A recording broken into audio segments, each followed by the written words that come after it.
Hey, this is Chuck, and you are listening to Fans with Bands, the podcast where we talk to the fans and the bands they dig about life, music, and whatever the hell else we want to talk about.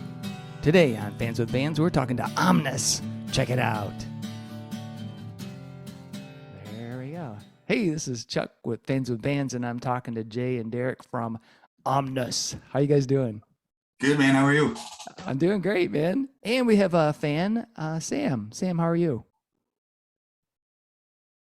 I'm good. Thanks, Chuck. All right. Awesome. Thank you guys so much for being on Fans with Bands. I really appreciate it. We were kind of talking before we started rolling. I had heard about you guys and had checked out the music. I, love the music, love that, I'm a heavy, metal is in my heart, and, that kind of like really heaviness for a duo is, pretty incredible. But then I finally got to see you guys live. They had the Duo Fest at the Sanctuary in Hamtramck, and it was just,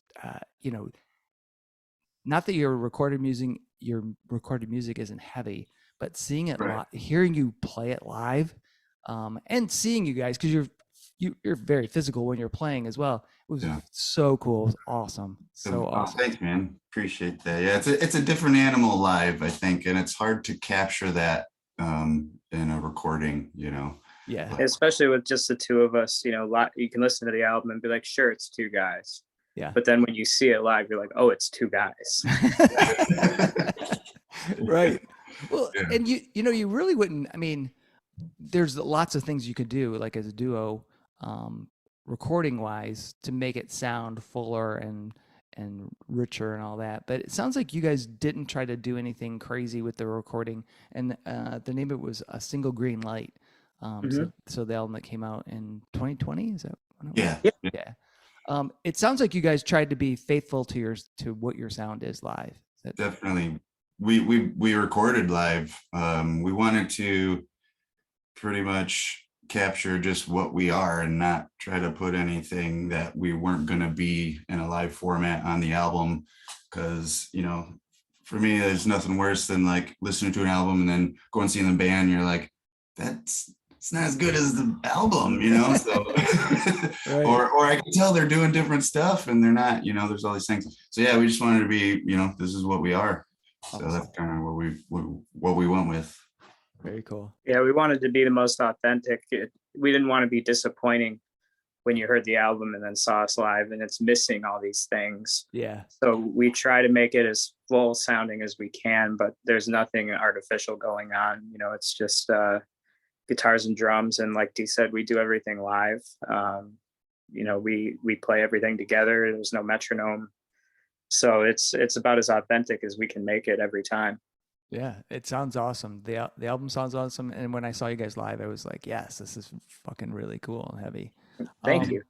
So how did you guys get started? How did the band come about? We've been talking about doing it for years. Derek and I were playing in other bands together and, always talked about doing a two-piece. And, eventually we started seeing two pieces and hearing them and being like, this is totally doable. And then quarantine happened and we had all the time in the world. And it just, it fell together. We built on it as we went as well. We've added gear and changed things around, and we're still kind of doing that. We're building and trying to evolve constantly.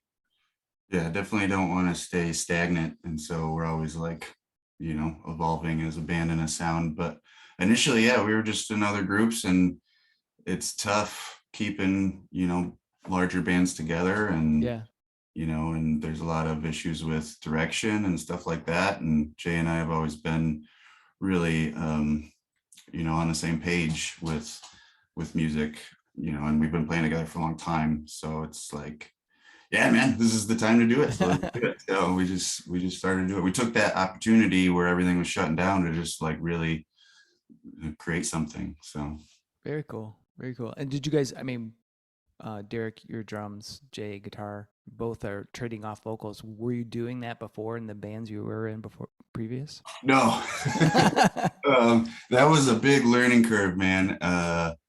you It's, know, it's when we started putting it together and like trying to find spots where we could put vocals, and neither of us really knew what our vocal sound and voice was going to be like initially. And so it was like a lot of experimentation, trial and error. And man, when we first started, it was like I felt my brain like splitting in two, trying to play and scream and all this stuff. And yeah, it was a fun roller coaster ride. But we eventually, I think, settled into something pretty cool where we kind of trade off and almost like finish each other's lines. And you know, the voices are different, so you get this kind of contrast, which I think adds a lot to a two piece. Yeah.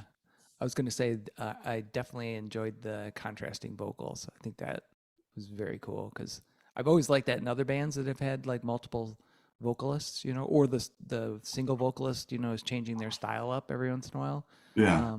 But it's cool that you have like that both of you are like, you know, kind of that two sides of the coin, really, you know, because Jay's got more of a, I don't know, more of a scream, emotional rasp, and then Derek, you got that kind of guttural thing going. So Yeah, it's a nice like I don't know, it complements each other well. yeah, And we didn't want to just be like doing the same voices all, you know what I mean? That would have just kind of been boring, I think. So yeah, and it was definite trial and error with the vocals too. You know, we started demoing some things, and it took me a while to figure out how I wanted it to sound. And you know, like we listened back and be like, yeah, no, this is not good, and change things up. And it just kind of all everything fell into place. Really, it was kind of remarkable.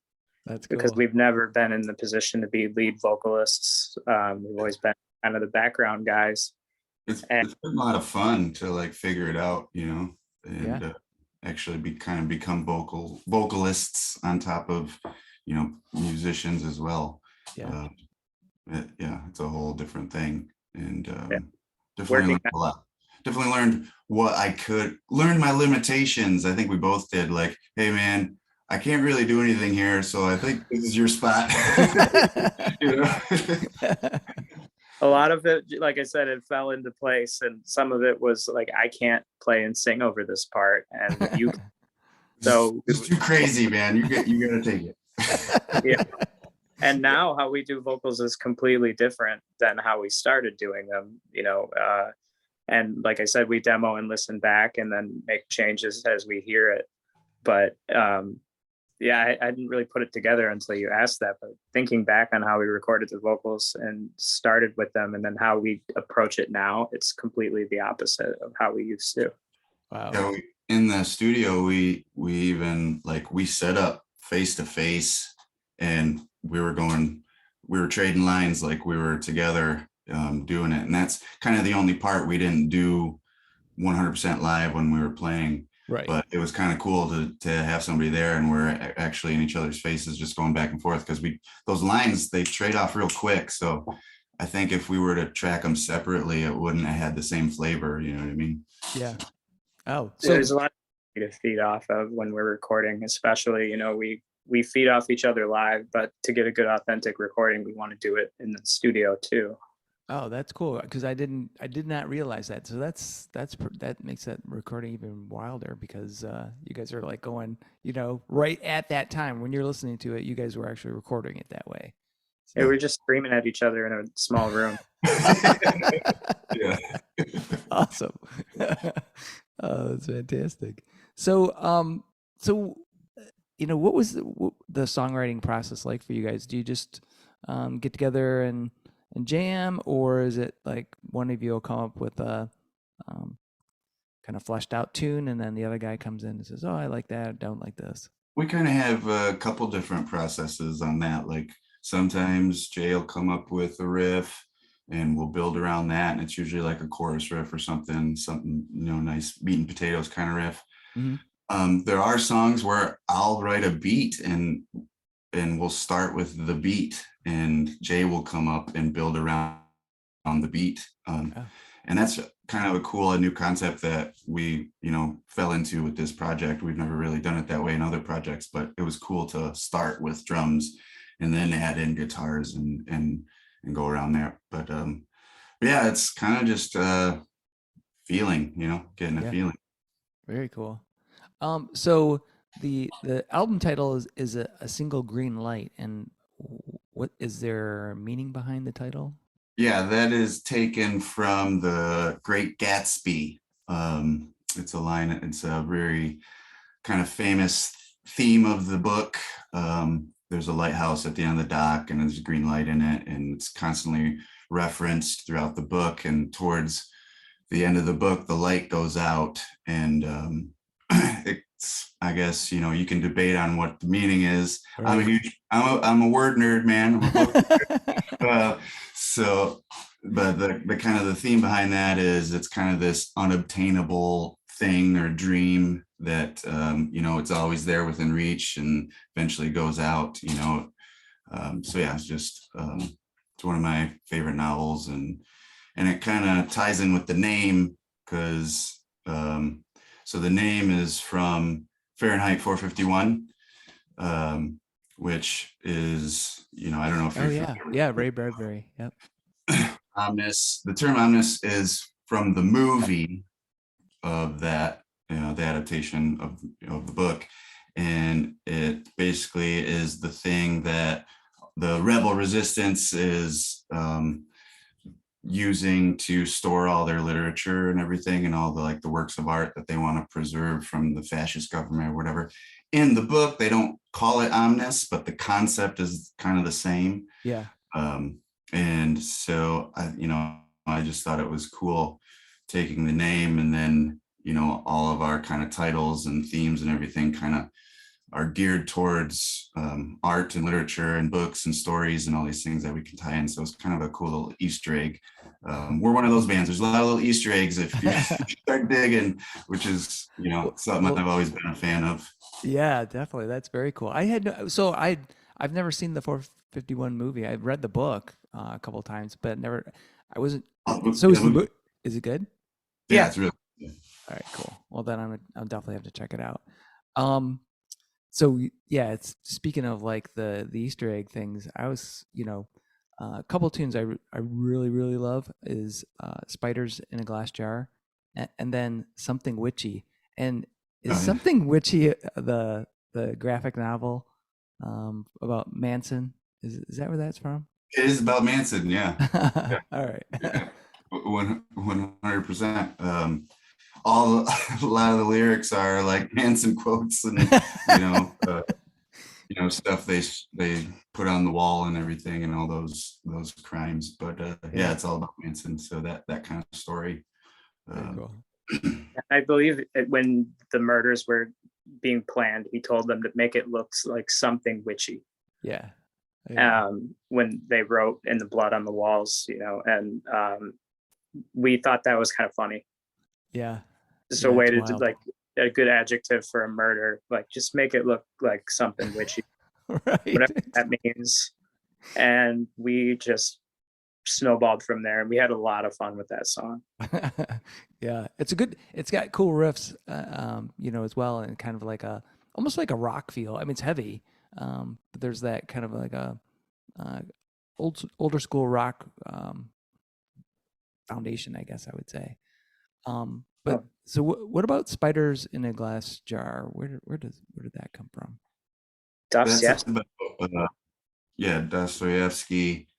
The book House of the Dead, and it's about semi-autobiographical about his time in prison, but it's technically a fiction novel, and so that song's all about that. And one of the things he talks about is in the book is being in prison is like being a spider in a glass jar, and where everybody's just tearing each other limb from limb. And that image just stuck in my brain, and I was like, oh, we gotta write a song about this. Yeah, that's awesome. That's what I kind of. I mean, other genres of music do this quite a bit, but I think metal does it the most as far as like digging into like um, either literary or um, historical events and like kind of telling that story. And it sounds like you guys are in that same mold where you like to like dig into stuff and kind of the things you're reading or watching that kind of have an impact on the music that you're making. Oh yeah, definitely. And it's like little hidden gems, is like you said, like Derek said. With metal, it's really easy to have more freedom, I feel like, in what you're doing. You don't have, every song doesn't have to be about heartbreak or have to be about this or that. It's what's striking you and how can you make it aggressive, really. Yeah. And even some of our lyrics aren't that aggressive, but it's the way we deliver them. Yeah. And it's what we draw inspiration from. Derek's a big reader, and a lot of times he'll be like, I read this book, blah blah blah, and then you got to check it out. And then I read the book, and then he's like, great, you read that, I have a bunch of ideas. Yeah, that's awesome. And it's always like, it turns into a big snowball. We go off on, like two guys that just watched a football game, but we're talking about a book that was written 100 years ago or something like that. Right. That's awesome. It's cool to be able to tell your version of somebody else's story, sort of, in a way. Yeah. That's, I think, in a lot of ways we do that, and I like to stick to that format. So these stories evolve and live on through us, and a lot of them, like the themes, and a lot of them are like timeless. You know what I mean? Like House of the Dead is about being in prison, and I'm pretty sure those thoughts and feelings can translate to now. And so it's cool to be able to tap into that. Yeah, for sure. So Fans with Bands is not just about me asking you guys questions. I'll open it up to Sam. Sam, do you have any questions for Derek or Jay? Sure, I have a question. All You right. guys have been talking about being sort of literary minded and drawing a lot of inspiration from words. I would like to know what your favorite lyrics are that you've written. What's your favorite line? Ooh, that is a great question. Wow, man, I'm Favorite line Derek wrote. What's that? It's the chorus for Something Witchy. Make it look like something wishy, is the second part, and then there's basically describing the murder on the wall, and that's something that we kind of chant. But I think that's my favorite lyrics, or Something Witchy. I have to say, man, I don't know. Probably the end of Something Witchy is a big one. I'm kind of like doing this. It's almost like I become Manson, and I'm like sermonizing my horde, if you will. And if you read those lyrics, it's a lot like that. And that, or Leaving a Legacy is about Genghis Khan, and the beginning lyric for that, Bloodlines. What's that? Something about the step, right? Yeah, Bloodlines in the Steppe, work a mighty blade, tribes of endless war, taking souls back to the hell they made. That just the flow of that, I always love that. And so that's probably up there too. Yeah, that's another great song too, because I not too long ago listened to this podcast. This guy does this. It's super long. Like these episodes are like hours long. But it's called It's something about lost civilizations. So talks about, like, there was this one I would listen to about India, which I had no idea, like the different influences that had tried to rule, the basically the kings of India at that time and their relationships with the Arabs, and the difference between the Hindus and the Muslims and how those conflicts started. But they do a great one about Genghis Khan and his whole legacy, which you know a few things about Genghis Khan, but holy crap! I mean, just the dude was prolific. Like, he had so much influence on so many things we don't even know about. It's just tons, culturally and everything in between. And yeah, again, I read this book on him. It was just mind blowing, like what I was reading and what he was doing, and all these kind of like even war strategies that nobody had thought up before, and weaponry. And Yeah. I think he created the first bifocals, like actually like what we wear as glasses now. And it's just like, what? Yeah. You know?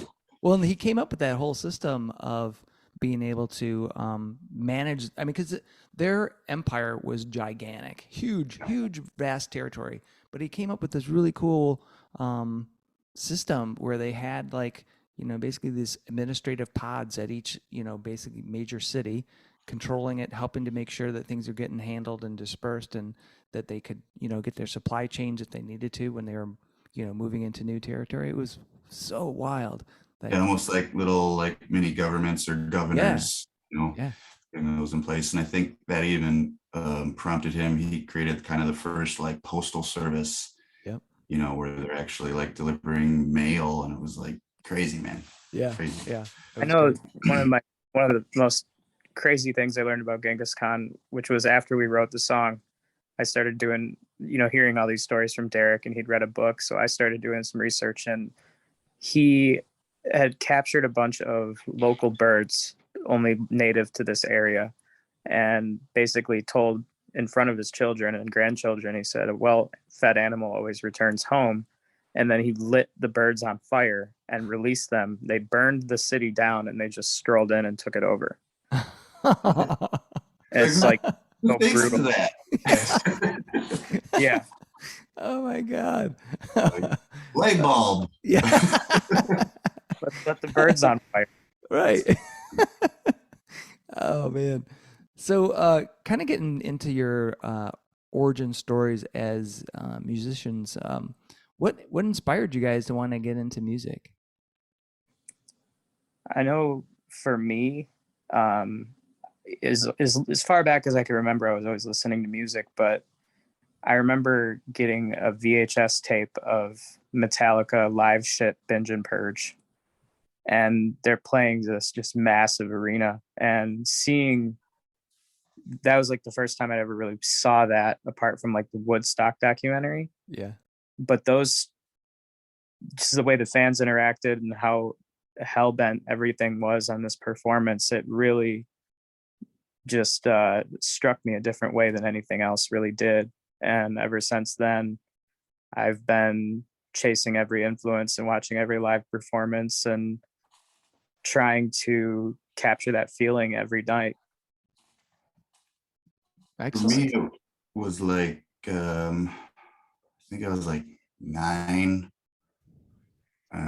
something like that. My mom took me to see Alice Cooper, and it blew my mind. Like the music, the show, I was just like, that's what I want to do. That's what I want to do, man.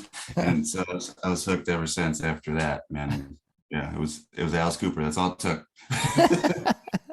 Yeah, that's a hard one to follow up to, because seeing Alice Cooper live for the first time, of all the things you could see for the first time. Yeah, dude. Yeah. The bar is so high after that. I'm just like, dang, man. Every other show was like, this isn't Alice Cooper. It's good. He was the perfect mixture of music, rock, whatever, and just that show, man. That show, and it was so thought out and methodically, methodical. It was just like, wow, man. Like, yeah. I saw him at, where was that? I think it was Joe Louis. The show I went to, when he had that one dude, the kind of bodybuilder dude that played guitar. Yeah, the big muscle guy. I forget his name, but I remember. Yeah. Yeah. Yeah, I can't remember that guy's name. I can't either. But but yeah, it was crazy. It was like, because I'd been to multiple. I listened to Alice Cooper, but never got to see a show until like much later. So I'd been to a bunch of shows, but the theater of that show is cool. And I think maybe not so much for like some older people, but a lot of younger people, they they probably don't appreciate the music. They just think it's kind of this gimmick. But man, some of those early records, like listen to the music, it's good. It's Oh, really yeah. good. The original Alice Cooper band was phenomenal, man. Yeah. Those guys could play. Yeah. And The you know, Ballad of Neil Dwight. Smith, Yeah. Yeah. The Ballad of Dwight you know, Fry. That's an awesome tune. oh yeah, man. That is fantastic. Love it So- to death. Killer's my favorite album, but Killers. Oh yeah. Yeah. That is an awesome one. What was I gonna ask you? Oh, so kind of along that same thread, what's the best concert you've ever seen? Alice Cooper was obviously an awesome one, but I don't know if that was the best one. yeah, you've seen. I mean it's up there. It's hard to pick one. Yeah. That's up there for Maybe, sure. maybe throw out 3 if you got 3. I saw this was years ago. I saw Motorhead, Judas Priest, Testament, and it was Sabbath with Dio. I mean, mic drop. Like that's it. You know what I mean? Like, I can't. yeah, it was like the Monsters of Metal tour, and you know, Rob had just gotten back with Judas, and Holy you know, crap. I think same kind of similar with Dio, and it was kind of all these little reunions, and Yeah. you know, amazing show. And I remember Lemmy. So he's playing, he's super loud, right? Obviously, Motorhead's super loud, Right. and they start turning him down, like in the mix, and while he's playing into the mic, he says, "Don't fucking turn me down," but doesn't miss a beat, just keeps right on playing. I'm like, that was awesome, like one of the best rock moments where it's like he's chastising the sound man. Right. So it's great. He's a total pro, man. Like I never got to see Motorhead, but I did get to see Kiss, Oh, awesome. and that was, I think, my first concert. And the opening bands, I mean, it was like Skid Row and Ted Nugent, but Kiss played longer than both of them. Yeah. I saw Our Kiss. buddy John just showed up. What's up, buddy? Hey there, Hey, John. just got home from work. Just gonna make some pizza. Excellent. I drop in for a sec. Yeah, hell yeah. It's good to see you, man. We just had What I you guys on last week? Yeah, last week. Yeah. Yeah, that'll be coming out next week, I think. Yeah, something like that. Yeah, 2 man. weeks. Yeah. How'd it go? Go well? Yeah. It was a chat between us and Todd and Joe. Joe. So it was like you were sitting around at Av or something. Not gonna say Max. So John, we were just talking about like best concerts that folks have been to. So what was what's number one concert you've been to, or if you can't narrow it down, throw out 3 of them. Oh shit. Anytime I saw Motorhead, I heard you just talking about that. Yeah. Yeah. Every time I think, oh yeah, I remember them being loud, I was like, oh shit. As soon as I walk in the room, I'm like, oh shit. It's really like they move air every Yeah. You can feel it from the back. You're just like, Yeah. "Ah." Awesome. What was that place in Grand Rapids? The giant place that we could play in. The Orbit Room? Yeah. Orbit Room. Yeah. Yeah, Orbit Room would crank them. Every time it was brutal as hell. It's great. Awesome. Yeah. Sam, how about you? What was your What's my concert? favorite concert? Yeah. Oh, okay. There's this tiny venue. I'm pretty sure it's in Wisconsin. The Devil's Cup played there once, and the owner took a bunch of alcohol across the floor and lit it on fire. So they were playing behind a wall of fire. I think that's my favorite concert. That's a throwback. Jay and I used to be in that band, and so she's doing a callback to an old band. It was also one of the coolest things I've ever seen, and probably my favorite concert. That's awesome. So, like, just set the floor on fire with some alcohol? Like, what the fuck? Yeah, he like made a ring around us, I think, like a Oh, circle, wow. and just lit it, and it was obviously, whatever, 150 proof, and just we had no idea what was happening. So we're playing and it's like, whoa, there's flames. It wasn't hot enough, so we Yeah. needed fire. Right.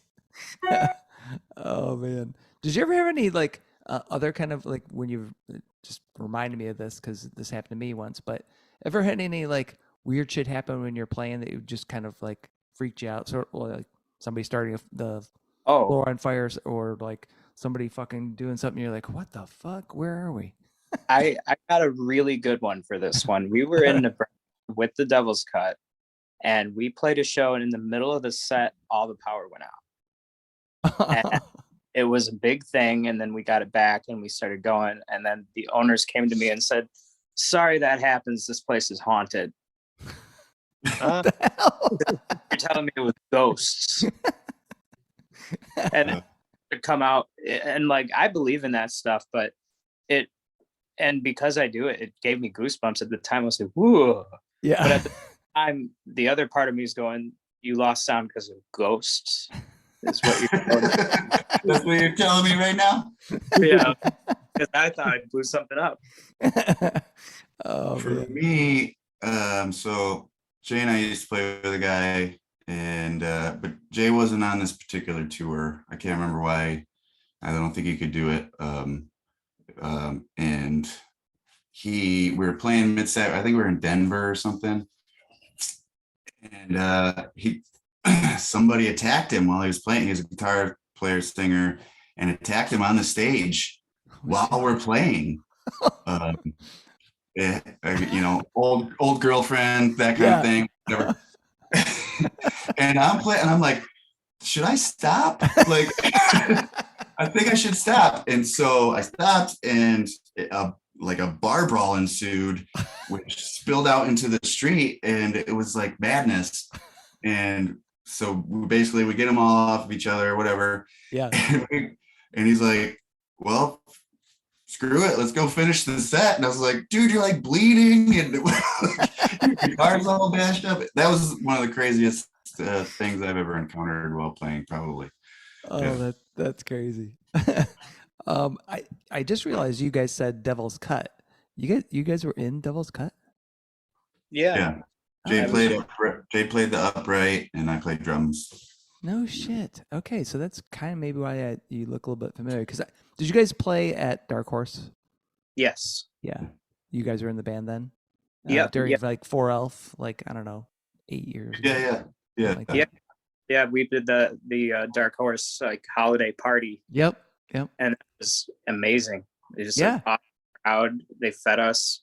It was kind of weird that they were serving oysters the whole time, and we didn't obviously eat any oysters. But then we got a grande combo. Well, that was back in the day when they used to do all the exotic foods. Like, Yeah. they would barbecue an alligator. They would have whatever the hell else, all that kind of weird shit. But because I don't know if that was the year. I have pictures of you guys from then. Because I remember that show. It was awesome.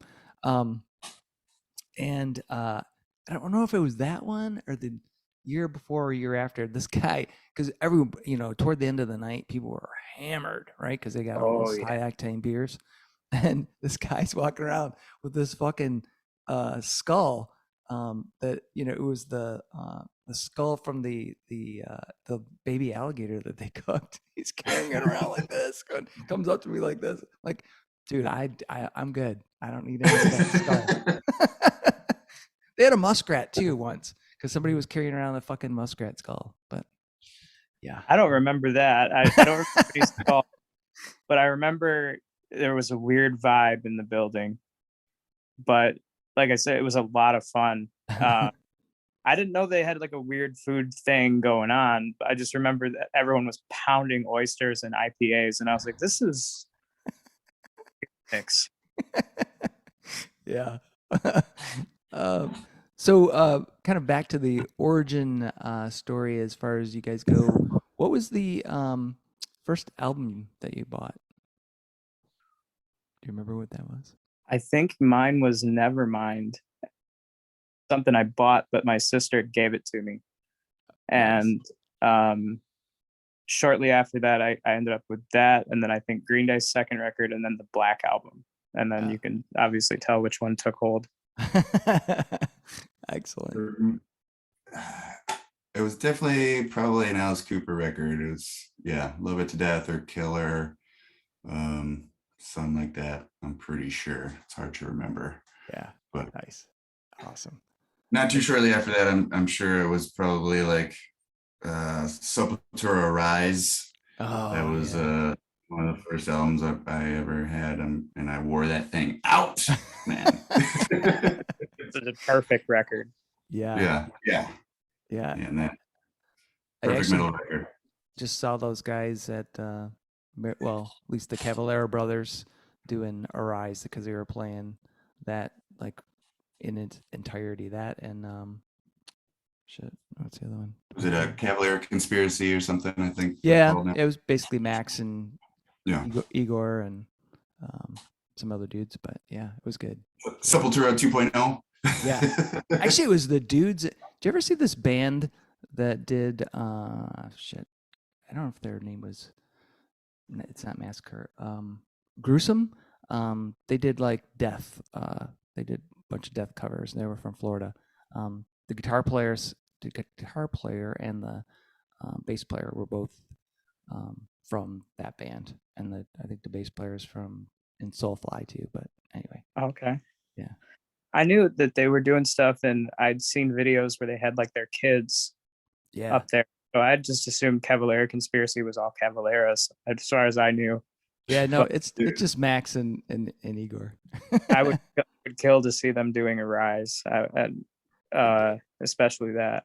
Yeah, it was awesome when they played Desperate Cries because that's my, one of my most favorite tunes. I was like, oh, yes. Yeah. Sam, how about you? What was your first album that you bought? The first album I ever bought was Tom Petty and the Heartbreakers' Greatest Hits. And Nice. I would listen to it on my yellow Discman while I rollerbladed around the neighborhood. I think I was 9. And I saw Last Dance with Mary Jane's Last Dance, the music video on MTV in my sister's room with it. If you're familiar with the video, right, the whole storyline, he has this like dead woman that he's like taking around and like interacting in these weird situations with her, and at the end he throws her body in the ocean and he leaves, and then she washes back up on shore and she opens her eyes and she wasn't dead. And at 9 years old I was like, I don't know what this is, but I'm obsessed with it. He had that other video that was like Alice in Wonderland too, and I remember being freaked out of Tom Petty videos. Now I'm gonna have to go back and watch it because I just remember liking the tune and kind of maybe zoning out for the whole fucking video because I was like, saying when you were talking about that, like there was a dead woman in that thing. Yeah, I don't remember, but I'm like, well, that's totally believable. You wouldn't think it, but like, listening to Tom Petty, but he had the weirdest music videos. They were totally trippy. They were really trippy. I think a lot of the like early music videos were pretty strange. Like they really didn't quite know what to do yet, and like the format was so new, and like so all those early videos, like what are they doing? Oh yeah, yeah. Those the one I really remember. Do you remember the band Delight? Groove is in the heart. It's yeah. Oh my god, because I was tripping at the time and. That fucking video is woo. I'm like, what the fuck? This is awesome. I can feel the breath. Oh man. Oh Lord. Too many good memories. So if you guys could play anywhere in the world, with any other bands, where would your musical pilgrimage be? Where would you like to take the band? Maybe I've always wanted to go to Gothenburg, Sweden. A lot of bands I like are from out of there, and Entombed, At the Gates, to name a couple. Mm-hmm. Getting to play there with like a heavy local, like I say, At the Gates, would be incredible. To me, that was the metal that really changed how I wrote and and created music, and getting to go to like where it all started, because there's a bunch of bands that Yeah. were all like, a lot of metal nerds know this, but like they would say that's a Gothenburg sound. Yeah. And it was really popular, you know, in the 2000s, you know, when all those metalcore bands were coming out. A lot of them were doing very similar things. So it was just like an amazing time.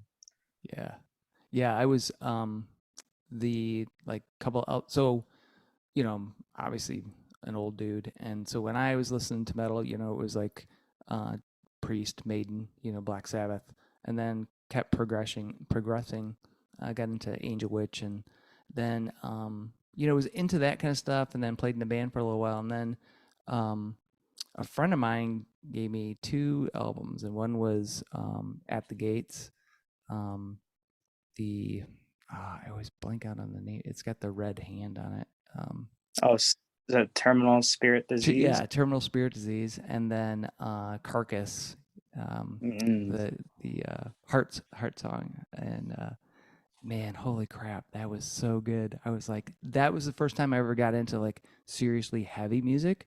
And then I had to go back and like listen to some other stuff, because when like still in a band, like death metal was coming around, and I really didn't get it. I was like, I didn't understand like Camel Corpse, and I dig, you know, like Cynic, and I thought Suffocation was awesome, and saw bands like that.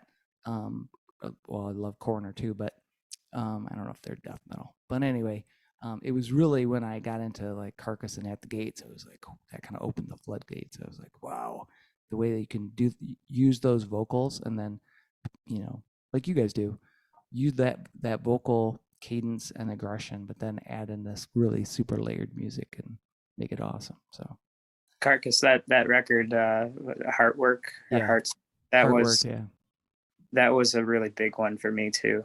yeah. Derek, how about you? Where would you like to take the band? Well, my favorite city in the world is Prague. I went there once years ago, and the city's just, it's amazing. It makes you feel like you're in a Dracula movie. Awesome. There's like this castle up on a hill, and you know, all these like Gothic bridges, and it's just, I don't really know if there's like a specific music scene to that city. I just love the city, so Yeah. it would be awesome to play there. You know, cobblestone streets, and so yeah, it's like an outdoor fest with, I don't know, Sepultura, Sabbath, whoever, just with that castle in the background. That would be pretty cool. That would be awesome. Sam, if you could go anywhere to see a show, where would you like to go, and who would you like to see? Oh man, I don't know that I know the answer to that. I'm a huge Murder by Death fan, and they do some pretty insane shows. So I've like gotten to see them play in a cave in Tennessee, 300 feet below the Earth's surface. Oh, The I heard of acoustics that were place. amazing. Yeah, so that was really cool. You know, I don't think it really matters. I just want to enjoy the music that I'm listening to, somewhere with good acoustics. Yeah. And I will say, I like second story venues with wooden floors, because I like when I can feel the vibrations through my feet. Oh, Yeah, that's Yeah. a cool thing. yeah. And it's nice when you can do at least some shows to have that vantage point, like looking down at the band sometimes. I mean, not a million Yeah, miles totally. away, but yeah. Yeah, like St. Andrews, you know, if you get Yep. towards the side on the top, it's pretty sweet that, you know, you're really close. Yeah. Yeah. I actually saw At the Gates there when they came last time to town, and they were playing there. I was like, man, this is awesome. You I know? hope they fix the floor. Yeah. Yeah, I have a lot of good memories there. I saw Converge there on the Jane Doe tour, and stood up top and just watched the entire crowd almost riot. Yeah. 15. Converge shows are crazy, man. I'm getting too old for that kind of Oh yeah. that kind of action. But yeah, I'll stand back and watch for sure. But It's hard. like Derek and I went and saw Every Time I Die, and I think we both moshed for like 10 minutes, and then we were like, why were we doing that? Like, what? Yeah, I had to retire from the pit because I was getting too injured, and Yeah. that I can't. I mean, man, I sneeze now and throw my back out, I'm Maybe moving I all, shouldn't be watching anymore. Right. yeah, you can tell because I'm moving all over the place. Oh man. So if you guys could have a beverage, beer, whatever you'd like, with somebody, either alive or dead, who would you like to just like sit down and talk to them a little bit about either what they inspired you, or just to meet them? I know it sounds crazy, but I would like love to meet Ozzy Osbourne Yeah. because he just makes me laugh constantly. He seems to get frustrated speaking. And if he actually genuinely wanted to speak to me and we were sitting down having coffee or beer or whatever, I would just, anything he had to say would be so interesting. Just his opinion on anything would be hysterical. Right. What is he listening to? What is, what questions like this would he have to, what answers to these questions would he have rather? Yeah. Yeah. Yeah. I was thinking about that earlier today. Just heard him on the radio and was like, man, it would be so cool. For me, that's pretty tough, man. I have to I would love to sit down with T.S. Eliot. Oh, yeah. It's like my favorite poet. Again, big word nerd. So and just kind of pick his brain on his process, man, because when he came out with this stuff, it was totally kind of changed the game poetically. And he had it all mapped out, he had all these little what do you call them? These thematic things that he would employ that he kind of created. And I don't know, I was like, I want to know how he came up with it. Yeah. Yeah. How did you come up with this way of telling a story? For me, poetry is like one of the hardest ways to tell a story. And so when somebody does it well, it really hits, and you're just like, whoa. Yeah. Saying so much with so little. Right. Yeah, that's true. Because I mean, with short stories, novels, I mean, you got plenty of words to put out there to get express your ideas and get those. I mean, obviously, it gives you much more freedom to do more. But yeah, poetry, it's baffling to me that people can create those mental images for you with just a few lines, right? Yeah, man. And you're just it's powerful. It's powerful, right? It's like, whoa. Yeah. I'm really, yeah. And to your guys' credit, you're doing that yourselves in a way, right? Lyrics are, I don't know if they're technically considered poetry, but I would say it's very similar. It's not exactly the same, but a lot of my, when I write lyrics, it has, because I write poetry too, but it's like I almost kind of transpose that right into the songwriting. I have to take a little more out sometimes and kind of shape it for the song, but a lot of it is very similar. Sam, how about you? If you could go have a beverage with somebody, who would you like to go have a beverage with? I feel like the older I get, the harder it is to answer this question. When I was younger, I used to always say Amelia Earhart because I want to know what happened. Yeah. For a brief period in college, I firmly believed that David Lynch knew all of the answers to the universe. And if I could just get him to sit down with me and talk to me, I could discover like the meaning of life. But now I think I'd probably say Terry Pratchett because he's one of my most favorite authors. And he died with so many half-written stories on his desk that will never be finished. And I would love to sit down and have him tell me those stories. Yeah, that's a good one. Yeah, Terry Pratchett. I forgot about him. Yeah. Oh, he's the other person I'd like to sit down with is Paige Hamilton from Helmet, and just talk to me, man. Just talk. I'll just sit here, and he'll probably be playing a guitar and doing all these like jazz licks. Yeah. but that guy to me is like just a phenomenal like brain musically. Yeah. The way he puts everything together. And I don't know, Jay and I saw Helmet a few years back, and he was literally doing that. He had, so in between one of the songs, he had his, his tech come out, give him a different guitar while the other guys tune up and everything. And he's talking to the crowd, but he's just throwing out these jazz licks, like Django Reinhardt stuff. Talking about, hey, so Detroit, yeah, your Lions stink, right? Blah, blah, blah. And then he's like, you guys ready? And he takes off that guitar. That was just the in-between guitar, and gives it back. What? It was, yeah. Where was that show? Was that the one at the Magic Bag?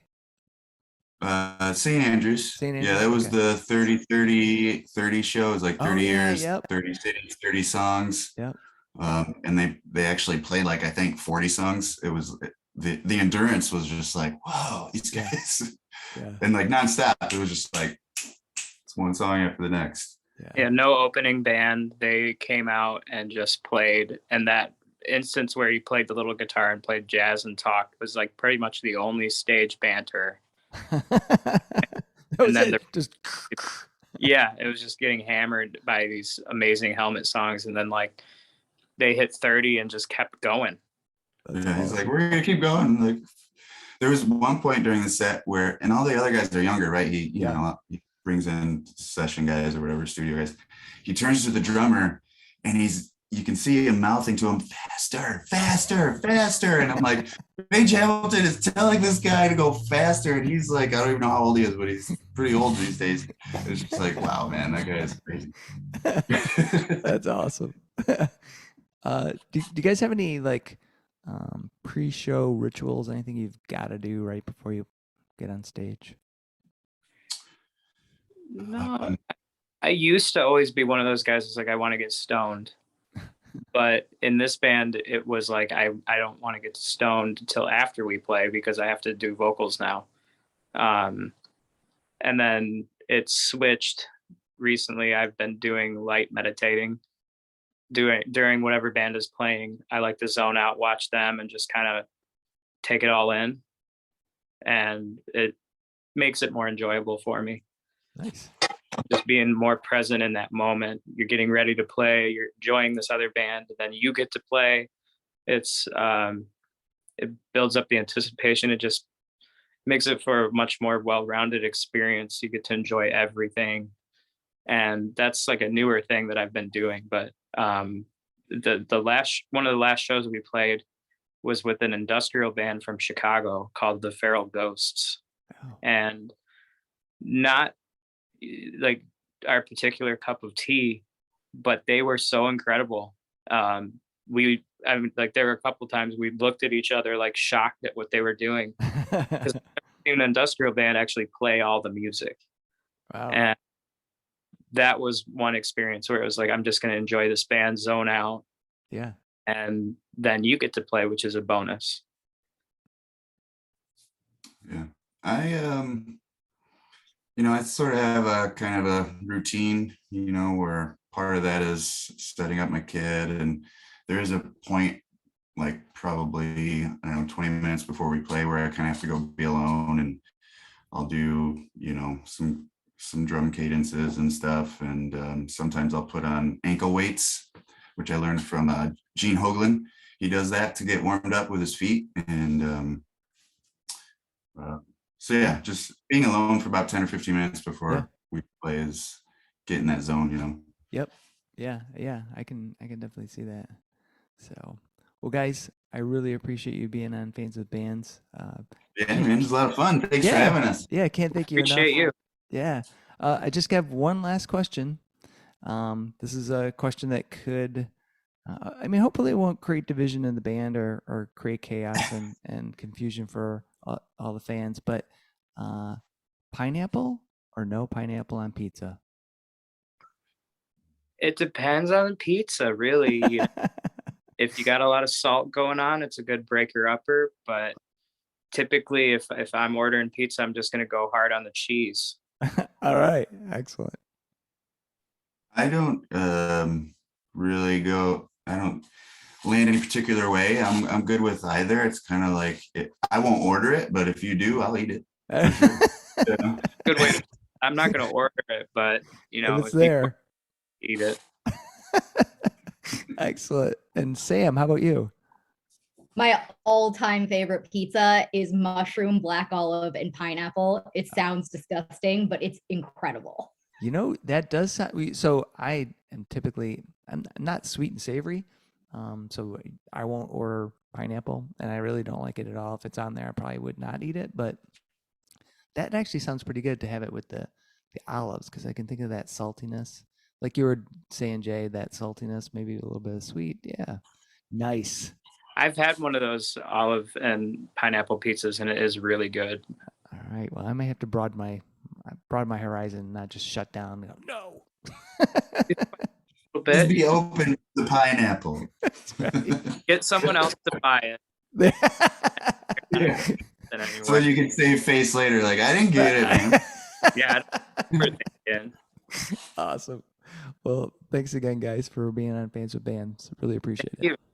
Yeah, man. Thank you. Yeah, cool. Thanks to Derek, Jay, Sam, and John for joining me in this episode of Bands with Bands. It was so cool to get a chance to talk with the guys in Ommnus about their music and all the great reads that inspire them. Be sure to check out their new album, A Single Green Light. It is out now and it is fantastic. See the show notes for all the details and links. These are tough times for everyone in the creative industries such as music. Your support of live streaming, purchasing music, and merchandise is critical. If you can help out your local artists, please do. If you are in the Michigan area, consider following the Playing in the Detroit Area Tonight Facebook page. It is a place for fans and bands to support each other and share our combined love of music. Thank you all so much for listening.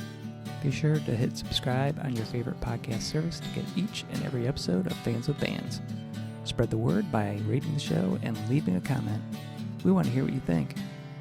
You can keep in touch by following us on social media. This is a Life in Michigan production. Until next time, be well and kick out the jams.